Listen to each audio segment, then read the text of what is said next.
ಯಾರ್ಯಾರು ಕ್ಷಿಪ್ರಕ್ರಾಂತಿ ಮೀಡಿಯಾ ಚಾನಲ್ನ ಸಬ್ಸ್ಕ್ರೈಬ್ ಮಾಡಿಲ್ಲ, ಲೈಕ್ ಮಾಡಿಲ್ಲ, ಶೇರ್ ಮಾಡಿಲ್ಲ ಅವರೆಲ್ಲ ಲೈಕ್ ಮಾಡಿ, ಶೇರ್ ಮಾಡಿ, ಸಬ್ಸ್ಕ್ರೈಬ್ ಮಾಡಿ. ಹಾಗೆ ಇದು ನಿಮ್ಮ ಚಾನಲ್. ಈ ಚಾನಲ್ನ ಬೆಳೆಸಿ, ಹರಸಿ, ಹಾರೈಸಿ ಅಂತ ಕೇಳ್ಕೊಳ್ತೀನಿ. ಹಾಗೆಯೇ ಯಾರು ವೀಡಿಯೋನ ಸ್ಕಿಪ್ ಮಾಡಿ ಓಡಿಸ್ಕೊಂಡು ನೋಡಿದಿರ, ಪೂರ್ತಿ ವೀಡಿಯೋ ನೋಡಿದ್ರೆ ಎಲ್ಲ ವಿಷಯಗಳು ನಿಮಗೆ ಮನವರಿಕೆ ಆಗುತ್ತೆ. ಅದು ಗಮನದಲ್ಲಿಟ್ಕೊಂಡು ವಿಡಿಯೋ ನೋಡಿ. ವಿಡಿಯೋ ಮಾಡಿದ್ದಕ್ಕೆ ನಮಗೂ ಒಂದು ರೀತಿ ಗ್ರೇಟ್ಫುಲ್ ಅನಿಸುತ್ತೆ. ಈ ಒಂದು ಕಾನ್ಸೆಪ್ಟು ನಿಮ್ಮ ತಲೆಯಲ್ಲಿರಲಿ. ಬನ್ನಿ ವಿಡಿಯೋ ನೋಡೋಣ. ಗೃಹ ಸಚಿವರ ಹೇಳಿಕೆ ಏನು ಅಂತ ಕೇಳೋಣ ಬನ್ನಿ. ನಾಯಕರನ್ನು ಭೇಟಿಯಾಗಿದ್ದೀರಾ, ಏನೆಲ್ಲ ವಿಚಾರ ಚರ್ಚೆ ಆಯಿತು ಸರ್? ಮೊದಲನೇದಾಗಿ ನಾನು ಡೆಲ್ಲಿ ಪ್ರವಾಸ ಮಾಡಿದ್ದು ಸಂಪೂರ್ಣವಾಗಿ ಖಾಸಗಿ ಕೆಲಸಗಳಿಗೆ, ಯಾವುದೇ ರಾಜಕೀಯದ ಕಾರ್ಯಕ್ರಮ ಇಟ್ಕೊಂಡಿರಲಿಲ್ಲ. ನಾನು ನಮ್ಮ AICC ಹೆಡ್ ಕ್ವಾರ್ಟರ್ಸ್ ಏನು ಉದ್ಘಾಟನೆ ಮಾಡಿದ್ರು ಆ ಕಾರ್ಯಕ್ರಮಕ್ಕೆ ನಾನು ಹೋಗಿರಲಿಲ್ಲ. ಆಮೇಲೆ ಹೊಸದಾಗಿ ಹೆಡ್ ಕ್ವಾರ್ಟರ್ಸ್ ಮಾಡಿದಾಗ ಅದನ್ನು ನೋಡಬೇಕು ಅಂಥೇಳಿ ನಾನು ಅಲ್ಲಿಗೆ ಹೋಗಿದ್ದೆ. ಆ ಸಂದರ್ಭದಲ್ಲಿ ನಮ್ಮ general secretary headquarters Venugopal ಅವರಿದ್ದರು, ಅವ್ರನ್ನ ಮಾತಾಡಿಸ್ಕೊಂಡು ಬಂದೆ. ಅಷ್ಟು ಬಿಟ್ಟರೆ ಬೇರೆ ನಾನು ಯಾರಿಗೂ ಭೇಟಿನೂ ಮಾಡಿಲ್ಲ. ನಾನು ಯಾವುದೇ ರಾಜಕೀಯದ ಅಜೆಂಡಾ ಇಟ್ಕೊಂಡು ನಾನು ಹೋಗಿರಲಿಲ್ಲ. Thanks to all of you. ನಿಮಗೆಲ್ಲ ಅಭಿನಂದನೆ ಹೇಳ್ತೀನಿ. ನಿಮ್ಮ ದೃಷ್ಟಿಕೋನದಲ್ಲಿ ವ್ಯಾಖ್ಯಾನ ಮಾಡಿದ್ದೀರಾ, ಧನ್ಯವಾದಗಳು. ಆದರೆ ನಾನು ಅಂಥದ್ದು ಯಾವುದೇ ಬೆಳವಣಿಗೆ ಇಲ್ಲ, ನಾನು ಅಂಥದ್ದು ಯಾವುದೂ ಕೂಡ ಅವ್ರ ಜೊತೆ ಮಾತನಾಡಿಲ್ಲ. ಮುಚ್ಚಿಡೋ ಅಂಥದ್ದು ಏನಿಲ್ಲ ಇಲ್ಲಿ. ನಿಮ್ಮ ಹತ್ರ ಮಾತಾಡಿ ಅಥವಾ ಜನಸಮುದಾಯಕ್ಕೆ ಗೊತ್ತಾಗುವಂಥ ವಿಚಾರಗಳೇ ರಾಜಕೀಯ. ಆದ್ದರಿಂದ ಮುಚ್ಚಿಡೋ ಅಂಥದ್ದು ಏನೂ ಇಲ್ಲ. ನಾವು ಒಂದು ವೇಳೆ ಆ ರೀತಿ ಏನಾದರೂ ಮಾತನಾಡಿದರೆ, ಆ ರೀತಿ ಅಜೆಂಡಾ ಇಟ್ಕೊಂಡು ನಾನು ಹೋಗಿದ್ರೆ ಅದನ್ನು ನಿಮ್ಮ ಜೊತೆಯಲ್ಲಿ ಹಂಚ್ಕೊಳ್ಳೋಕ್ಕೆ ನನಗೇನು ಅಂಜಿಕೆ ಇಲ್ಲ. ಆದರೆ ಅಂಥದ್ದು ಯಾವುದೂ ಕೂಡ ಅಧ್ಯಕ್ಷರ ಬದಲಾವಣೆ ವಿಚಾರ ಇರ್ಬೋದು, ಮುಖ್ಯಮಂತ್ರಿಗಳ ವಿಚಾರ ಇರ್ಬೋದು, ಅವೆಲ್ಲವನ್ನು ಕೂಡ ಯಾವುದನ್ನು ನಾನು ಎಲ್ಲಿಯೂ ಮಾತನಾಡಿಲ್ಲ. ಇದು ನಿಮಗೆ ಅದು ಗಮನಕ್ಕೆ ಇರಲಿ ಅಂತೇಳಿ ನಾನು ಹೇಳೋದಕ್ಕೆ ಬಯಸ್ತೇನೆ. ಇಲ್ಲ, ಯಾವುದನ್ನು ಮಾತಾಡಿಲ್ಲ ಅಂದರೆ ಅದು ಬರಲ್ವಲ್ಲ. ಶೋಷಿತ ಸಮಾವೇಶ ಮಾಡೋದ್ರ ಬಗ್ಗೆನೂ ಕೂಡ ನಾನು ಮಾತಾಡಿಲ್ಲ, ರಾಜಕೀಯನೇ ಮಾತಾಡಿಲ್ಲ.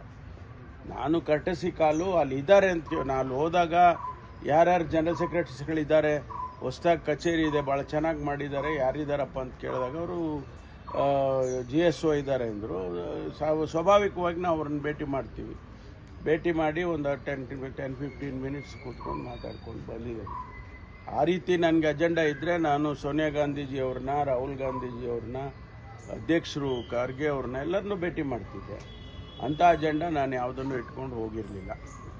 ಇದು ನಿಮ್ಮ ಸ್ಪಷ್ಟೀಕರಣ ನಿಮಗೆ ಕೊಡೋದಕ್ಕೆ ಬಯಸ್ತಾ ಇದ್ದೀನಿ. ರಾಜ್ಯದ ಧನಿಗೆ ಈ ಒಂದು ಲೋಕಾಯುಕ್ತ ಕ್ಲೀನ್ ಚಿಟ್ ಬಲ ತುಂಬುತ್ತಾ? ಅದ್ರ ಬಗ್ಗೆ ನಾನು ಹೇಳಿದ್ನಲ್ಲ, ರಾಜಕೀಯದ ಪ್ರಶ್ನೆಗಳಿಗೆ ಉತ್ತರ ಕೊಡೋದು ಇಲ್ಲ, ರಾಜಕೀಯದ ಪ್ರಶ್ನೆಗಳು ಮಾತಾಡೋದಿಲ್ಲ. ಲೋಕಾಯುಕ್ತ ಕ್ಲೀನ್ ಚಿಟ್ ಅದಾಯ್ತಲ್ಲ, ಅದನ್ನ ನೀವು ಹಿಂಗ್ ಬೇಕು ಹಂಗೆ ತಿರುಗಿಸ್ಕೊಳ್ಳಿ. ಗೃಹಲಕ್ಷ್ಮಿ ವಿಚಾರಕ್ಕೆ ಸಂಬಂಧಪಟ್ಟಂಗೆ ಹಣ ಸರಿಯಾದಕ್ಕೆ ಫಲಾನುಭವಿಗಳು ಸ್ವಲ್ಪ ಒಂದೆರಡು ಏರಿಯಾನಲ್ಲಿ ಸ್ವಲ್ಪ ನಿಧಾನ ಆಗಿದೆ. ಇಲ್ಲ ಸರ್, ರಾಜ್ಯಾದ್ಯಂತ ಆಗಿದೆ. ಅದೇ ರಾಜ್ಯಾದ್ಯಂತನೇ ಒಂದೆರಡು ಇಲಾಖೆಗಳೆಲ್ಲ ಆಗಿದೆ. ಅದನ್ನ ಈಗ ಸರಿಪಡಿಸ್ತೀವಿ ಅಂತ ಮುಖ್ಯಮಂತ್ರಿಗಳು ಹೇಳಿದಾರಲ್ಲ, ಈಗ ಹಣ ಬಿಡುಗಡೆ ಮಾಡ್ತೀವಿ ಅಂತ ಹೇಳಿದ್ದಾರೆ ಸರ್. ಆಮೇಲೆ ಡೇ 1 ಇಂದ ಗೃಹಲಕ್ಷ್ಮಿ ಪ್ರಾರಂಭ ಆಯಿತು, ಪ್ರತಿ ತಿಂಗಳಿಗೆ ಆಗಿದ್ದು ಉದಾಹರಣೆನೇ ಇಲ್ಲ. ಕೆಲವು ಕಡೆ ಹಾಕ್ತಾ ಇದ್ದಾರೆ, ಕೆಲವು ಕಡೆ ನಿಧಾನ ಆಗಿದೆ. ಅದನ್ನೆಲ್ಲ ಸರಿಪಡಿಸ್ಕೊಳ್ತೀವಿ. It's a first program. ನಾವು ಇದನ್ನ ಬಹಳ ಏನೋ ಒಂದು ಫ್ಲಾಗ್ಶಿಪ್ ಪ್ರೋಗ್ರಾಮ್ ಥರ ಈ 5 ಗ್ಯಾರಂಟಿನ ಕೊಡೋದ್ರಲ್ಲಿ ಕೊಟ್ಕೊಂಡು ಬರ್ತಾ ಇದ್ದೀವಿ. ಒಂದೆರಡು ಬಾರಿ ನಿಧಾನ ಆಗಿದೆ, ಇಲ್ಲ ಅಂತಲೂ ಹೇಳೋದಿಲ್ಲ. ಅದನ್ನು ಸರಿಪಡಿಸ್ಕೊಂಡು ಮುಂದೆ ಎಲ್ಲ ಸಿಸ್ಟಮೆಟೈಸ್ ಮಾಡ್ತೀವಿ. ಚುನಾವಣೆ ಸಂದರ್ಭದಲ್ಲಿ ಮಾತ್ರ ಗ್ಯಾರಂಟಿ ಇರುತ್ತೆ, ಆಮೇಲೆ ಉಳಿದ ಸಮಯದಲ್ಲಿ ಅದೆಲ್ಲ ಇಲ್ಲ. ನೋಡಿ, ಚುನಾವಣೆಗೆ ಏನು ಹೇಳಿದ್ವೋ ಅದನ್ನು ಇಂಪ್ಲಿಮೆಂಟ್ ಮಾಡಿದ್ದೀವ ಇಲ್ವಾ? ಸ್ವಲ್ಪ ನಿಧಾನ ಆಗಿರ್ಬೋದು. ಈ ಫೈನಾನ್ಷಿಯಲ್ ಇದನ್ನು ಮಾಡುವಾಗ ಸ್ವಲ್ಪ ನಿಧಾನ ಆಗಿದೆ. ಎಷ್ಟು ಲಕ್ಷ ಕೋಟಿ ಅವರು ಬಿಲ್ಗಳು ಬಿಟ್ಟೋಗಿದ್ರು ಹಿಂದಿನ ಸರ್ಕಾರದವರು. ಲಕ್ಷಾಂತರ ಕೋಟಿ ಬಿಲ್ಗಳನ್ನು ಹಾಗೆ ಪಾವತಿ ಮಾಡದೆ ಹೋಗಿದ್ರು. ಅದನ್ನೆಲ್ಲವನ್ನು ಕೂಡ ಈಗ ನಾವು ಕೊಟ್ಟಿದ್ದೇವೆ. ಹಣಕಾಸಿನ ಮ್ಯಾನೇಜ್ ಮಾಡ್ತಕ್ಕಂಥದ್ದು ಅಷ್ಟು ಸುಲಭವಾಗಿ ಇರೋದಿಲ್ಲ. ಅದನ್ನು ಮ್ಯಾನೇಜ್ ಮಾಡಿಕೊಂಡು ಇಲ್ಲಿವರೆಗೂ ಯಾವುದೇ ಓವರ್ ಡ್ರಾಫ್ಟಿಂಗ್ ಮಾಡದೆ ಹಣಕಾಸಿನ ವ್ಯವಹಾರವನ್ನು ಮಾಡ್ಕೊಂಡು ಬರ್ತಾ ಇದ್ದೀವಿ. ಸ್ವಲ್ಪ ಹೆಚ್ಚು ಕಡಿಮೆ ಆಗುತ್ತೆ, ಅದನ್ನು ನಾನು ಜನರಲ್ಲಿ ಮನವಿ ಮಾಡಿಕೊಳ್ತೇನೆ, ಸರ್ಕಾರದ ಪರವಾಗಿ ಅದನ್ನು ಸರಿಪಡಿಸ್ಕೊಡ್ತೇವೆ ಅಂತ. ಸಿಎಂ ಮತ್ತು ಎಐಸಿಸಿ ಹೆಸರು ದುರ್ಬಳಕೆ ವಿಚಾರವಾಗಿ ರಾಜಣ್ಣ ಮತ್ತು ಡಿ ಕೆ ಶಿವಕುಮಾರ್ ನಡುವೆ ಆರೋಪ ಪ್ರತ್ಯಾರೋಪ ನಡೀತಾ ಇದೆ ಸರ್. ಒಬ್ಬ ಹಿರಿಯ ನಾಯಕರಾಗಿ ಏನ್ ಹೇಳ್ತೀರಾ? ನಾನೇನು ಹೇಳಲ್ಲ. ಅಲ್ಲ, ಹೈಕಮಾಂಡ್ ನಾನು ಹೇಳಿದಿಲ್ರಿ, ರಾಜಕೀಯದ ಪ್ರಶ್ನೆಗಳನ್ನ ಹೈಕಮಾಂಡ್ ಮಧ್ಯ ಪ್ರವೇಶ ಮಾಡ್ಬೇಕಂತಾರೆ. ಪ್ಲೀಸ್ ರಾಜಕೀಯದ ಪ್ರಶ್ನೆಗಳನ್ನ ಕೇಳಕ್ ಹೋಗ್ಬೇಡಿ. ಆಮೇಲೆ ಇನ್ನೊಂದು, ನೀವು ಸ್ವಲ್ಪ ಬದಲಾಯಿಸ್ಕೊಳ್ಳಿ. ನಿಮ್ಮ ವಿಚಾರಗಳನ್ನ ಸ್ವಲ್ಪ ನೀವು ಮೀಡಿಯಾದವರು ಒಂಚೂರು ಬದಲಾಯಿಸ್ಕೋಬೇಕು. ಅವ್ರು ಹೇಳಿದ್ರು ನೀವೇನು ಹೇಳ್ತೀರಿ, ನೀವೇನು ಹೇಳಿದ್ರು ಅವ್ರೇನು ಹೇಳ್ತೀರಿ, ಇವೆಲ್ಲ ಸ್ವಲ್ಪ ಬದಲಾಯಿಸ್ಕೊಳ್ಳಿ. ಸ್ಟ್ರೈಟ್ ಫಾರ್ವರ್ಡ್ ಕ್ವಶನ್ಸ್ ಕೇಳಿ ಉತ್ತರ ಕೊಡ್ತೀವಿ. ಅದನ್ನ ನೀವು ಪ್ರತಿಕ್ರಿಯೆ ಬೇಕಾಗಿಲ್ಲ. ಕ್ರಿಯೆಗೆ ಪ್ರತಿಕ್ರಿಯೆ ಅದನ್ನ ನೀವು ಕೇಳಬಾರ್ದು ಸರ್. ಈಗ ಶ್ವೇತಪತ್ರ ಮಂಡಿಸಬೇಕು ಈ ವಿಚಾರವಾಗಿ. ಸಹಜವಾಗಿ ರಾಜ್ಯದಲ್ಲಿ ಆಗ್ತಾ ಇರ್ತಕ್ಕಂಥ ಗೊಂದಲಗಳ ಬಗ್ಗೆ ಪ್ರಸ್ತಾಪ ಆದೇ ಆಗುತ್ತೆ ಸರ್, ಅನೌಪಚಾರಿಕ ಚರ್ಚೆ ಸಂದರ್ಭದಲ್ಲಿ. ಇಲ್ಲ, ಅಂಥದ್ದು ಯಾವುದು ಮಾತಾಡಿಲ್ಲ ನಾನು. ಅದನ್ನ ಮಾತಾಡಿದ್ರೆ ನಿಮ್ಮ ಹತ್ರ ಮುಚ್ಚಿಡೋದೇನ್ರಿ? ಮಾತಾಡಿದ್ದೀನಿ ಅಂತ ಹೇಳ್ತೀನಪ್ಪ. ನಿಮಗೆ ಅದರಿಂದ ನಿಮಗೂ ನಮಗೂ ಏನು ವ್ಯತ್ಯಾಸ ಬರುತ್ತೆ? ಎಲ್ಲವನ್ನು ಓಪನ್ ಆಗಿ ಹೇಳಕ್ಕಾಗಲ್ವಲ್ಲ ಅಂತ ಹೇಳ್ತೀವಿ. ಅಲ್ಲ, ಎಲ್ಲವನ್ನೂ ಓಪನ್ ಆಗಿ ಹೇಳಕ್ಕೂ ಆಗಲ್ಲ, ಅದು ಬೇರೆ ವಿಷಯ. ಆದ್ರೆ ನಾ ಮಾತಾಡೇ ಇಲ್ವಲ್ಲ. ಇಲ್ಲ ಆ ಥರ ಆಗಲ್ಲ. ನಾನು ಮಾತಾಡಿದೆ ಅಂತ ಹೇಳ್ತೀನಿ. ಅದರಲ್ಲಿ ಏನಿದೆ ಸರ್? ಇನ್ನೊಂದು ಸರ್, ಕದ್ದು ಮುಚ್ಚಿ ಮಾಡೋ ಅಂಥದ್ದು ಏನಿಲ್ಲ. ಈ ಪೊಲೀಸದ್ದು ವಯೋಮಿತಿ ಸರ್ 27ರಿಂದ 33ಕ್ಕೆ ಸಿಎಂ ಈಗ ಆಲ್ರೆಡಿ ಹೇಳಿದಾರಂತೆ. ಬಟ್ ಇವತ್ತು ಕ್ಯಾಬಿನೆಟ್ ಅಲ್ಲಿ ಏನಾದ್ರು ಚರ್ಚೆ ಆಗ್ಬೋದು ಸರ್? ಇಲ್ಲ, ಸಬ್ಜೆಕ್ಟ್ ಯಾವುದು ನಮ್ಮ ಇಲಾಖೆದು ಯಾವುದು ಸಬ್ಜೆಕ್ಟ್ ಇಲ್ಲ ಇವತ್ತು. ಅಡಿಷನಲ್ ಅಜೆಂಡಾದಲ್ಲಿ ಏನಾದರೂ ಬಂದರೆ ಚರ್ಚೆ ಮಾಡ್ತೀವಿ. ಬಟ್ ನಮ್ಮಲ್ಲಿ ಯಾವುದು ಕೂಡ ಆ ರೀತಿ ಸಬ್ಜೆಕ್ಟ್ ಯಾವುದು ಇಲ್ಲ ನಮ್ಮ ಡಿಪಾರ್ಟ್ಮೆಂಟಲ್ಲಿ. ಸರ್, ಮೂಡ ಕೇಸಲ್ಲಿ ಸಿಎಂ ಅವರಿಗೆ ಕ್ಲೀನ್ ಚಿಟ್. ಬಿಜೆಪಿ ಆರೋಪ ನಾವು ಮೊದಲೇ ಹೇಳಿದ್ವಿ, ಲೋಕಾಯುಕ್ತ ಇದೇ ತನಿಖೆ ಆಗುತ್ತೆ ಅಂತ. ಸೊ ಅದೇ ಬಂದಿದೆ, ಸಿಬಿಐ ಕೊಡಬೇಕು ಅಂತ ಒತ್ತಡವನ್ನು ಬಿಜೆಪಿ ಮಾಡ್ತಿದೆ. ಅಲ್ಲ, ಅವರು ಸಿಬಿಐ ಕೊಡೋ ವಿಚಾರದಲ್ಲಿ ಈಗಾಗಲೇ ಹೈಕೋರ್ಟ್ ಆದೇಶ ಮಾಡಿದ್ದಾರೆ. ಸಿಬಿಐ ಕೊಡೋ ಅಗತ್ಯ ಇಲ್ಲ, ಲೋಕಾಯುಕ್ತದವರು ತನಿಖೆ ನಡೆಸ್ತಾ ಇದ್ದಾರೆ. 2 ಏಜೆನ್ಸೀಸು ಒಂದೇ ಸಬ್ಜೆಕ್ಟ್ನಲ್ಲಿ ತನಿಖೆ ಮಾಡತಕ್ಕಂಥದ್ದು ಆಗಬಾರ್ದು, ಅದು ಕಾನೂನಿಗೆ ವಿರುದ್ಧ ಅಂಥೇಳಿ ಅವರು ಹೇಳಿದ್ದಾರೆ. ಅದು ಸಿಬಿಐ ವಿಚಾರ. ಅದು ಎರಡನೇದು, ಲೋಕಾಯುಕ್ತದವರು ಕ್ಲೀನ್ ಚಿಟ್ ಕೊಟ್ಟಿದ್ದಾರೆ ಅಂತ ಹೇಳಿದ್ರೆ ಅವರ ತನಿಖೆ, ಹಾಗಾದರೆ ಅವ್ರ ತನಿಖೆನೇ ಪ್ರಶ್ನೆ ಮಾಡ್ತಾ ಇದ್ದಾರೆ ಬಿಜೆಪಿಯವರು. ಮಾಡ್ತಿದ್ದಾರೆ ತನಿಖೆ ಅವರಿಗೆ ಸಿಕ್ಕಿದ ಸಾಕ್ಷ್ಯಾಧಾರದ ಮೇಲೆ ಅವರು ತೀರ್ಮಾನ ಮಾಡಿದ್ದಾರೆ. ಸಾಕ್ಷಿಗಳೇ ಇಲ್ಲ, ಪುರಾವೆಗಳಿಲ್ಲ ಅಂತ ಹೇಳಿದಾಗ ಅವರು ಒಂದು ತೀರ್ಮಾನ ಕೊಟ್ಟಿದ್ದಾರೆ.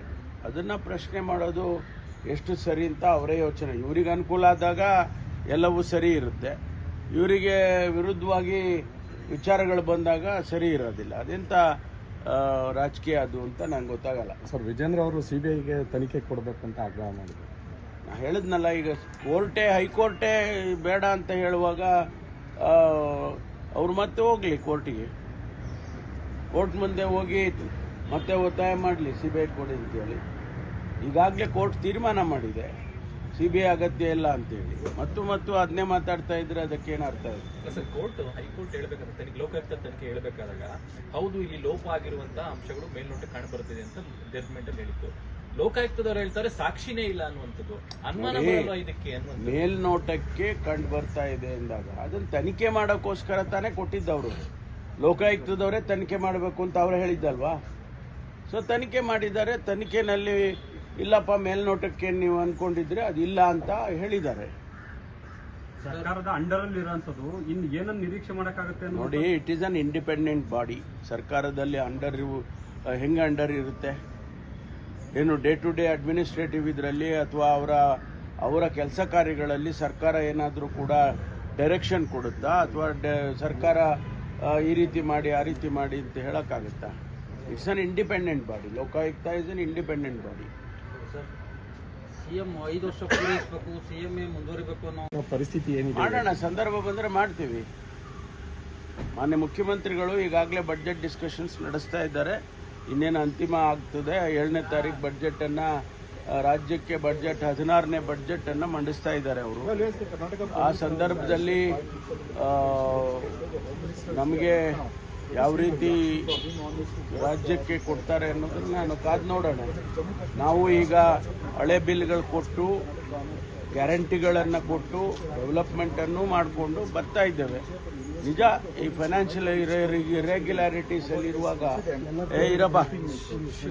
ಫೈನಾನ್ಷಿಯಲ್ ಇರೆಗ್ಯುಲಾರಿಟಿ ಇರುವಾಗ ಅದನ್ನು ಸರಿಪಡಿಸೋಳಕ್ಕೆ ನಮ್ಗೆ ಸ್ವಲ್ಪ ಸಮಯ ಹಿಡಿದಿದೆ, ಅದನ್ನು ಮಾಡ್ತಾ ಇದ್ದೀವಿ. ಸರ್, ಕಾಂಗ್ರೆಸ್ ಅಲ್ಲಿ If there is anything like that, the local police will take action. If there is some complaint or if there is something which suo motu has to be registered, the police locally they will do it. And there is a standing instructions that institutions, educational institutions, there should not be any ragging. Anti-ragging committees have to be formed in every institution. That is the law. That is the instructions. So if there is no committee to look into those ragging incidents, I think the institution has to be instructed, and if there is an FIR, if there is a complaint, the local police will take action. Sir, the Pratap Simha has tweeted saying that given a bite, sir, that Muslims are barbarous and they are criminals, and the state government is covered and defending the not arresting Muslims in the Udaygiri incident in Mysore. No. See, anybody and everybody can comment, but there is a law, there is an administration, there is a governance, and accordingly, that will happen. And Udaygiri, I personally myself has visited. Apart from all those people who have visited, I have visited myself, and I have taken the facts. Accordingly, the course of action has been initiated. People have been arrested, and actions have been initiated. They're saying the pressure from Chief Minister on you not to arrest Muslims. No, it is not like that. Why should Chief Minister, tell me not to arrest or arrest? This kind of things will not happen. There is no such, instructions. So BJP is crying foul about Lokayuktha giving clean chit to the Chief Minister and his family.